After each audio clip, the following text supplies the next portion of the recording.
અમદાવાદના મેઘાણીનગરમાં medical hostel ઉપર plane crash થવાનો મામલો અને આ મામલાએ દેશ અને દુનિયાને રાજ્યને જે છે એ રડાવી દીધું છે. ત્યારે આપણી સાથે જોડાયેલા છે આ પોલીસ સ્ટેશન વિસ્તારના પોલીસ ઇન્સ્પેક્ટર ડીબી બસિયા.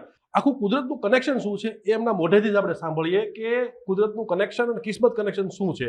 સીધું કઈ વિચાર ના આવ્યો કે પેલી ગંભીરતા લાગી કે આવડો મોટો બનાવ બની ગયો છે. પછી થોડાક 30-40 સેકન્ડ 50 સેકન્ડ પછી મને સ્ટ્રાઇક થયું કે મારો છોકરો આ જ હોસ્ટેલમાં રહે છે. આ કમ્પાઉન્ડમાં જ એની હોસ્ટેલ આવી છે. લતુલમી 11 બીજી ત્યાં જ આવેલી છે. અને મેચ તે નજીકથી દેખાતી હતી. બીજી મેચ ઘટના દુર્ઘટનામાં ધુમાડામાં આગમાં એ લોકો ત્યાં જ જમે છે. એટલે થોડી વાર ગભરામણ થઈ, પલ્સ ચુકાઈ ગયા કે ભાઈ રજતનું શું થયું. એટલે પછી થોડા વિચાર કર્યો કે શું કરવું એમ. ઘરે ફોન કરી શકાય એવું નહીં કે ઘરે અફરાતફરી ફેલાય એવું હતું. પછી ટ્રાય કરી કે રજતના ફોન ઉપર કોશિશ કરીએ ફોન લગાવવાની શું થાય છે.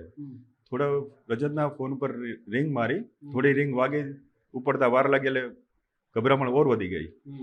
પછી છેલ્લી થોડી રીંગો પછી એને ફોન ઉપાડ્યો અને વાત કરી. સીધો એ જ નીકળ્યો, રજત તું ક્યાં છો? એટલે કે પપ્પા હું ઘરે છું. એટલે કેમ કોલેજ નહીં ગયો? તો કે પપ્પા મારી એક્ઝામ છે 16 થી, હવે હું અત્યારે કોલેજ જવા નીકળીશ. એટલે મારી વાત થઈ. પછી શું વિચાર આવ્યો? હાશકારો થયો કે શું વિચાર? હાશકારો બી થયો અને પછી ડબલ કન્ફર્મ કરવા માટે મેં એના મમ્મીને ફોન કર્યો કે ખરેખર રજત ક્યાં છે? તો એને કીધું કે નહીં ઘરે જ છે ને હવે જવા નીકળે છે કોલેજ જવા એમ.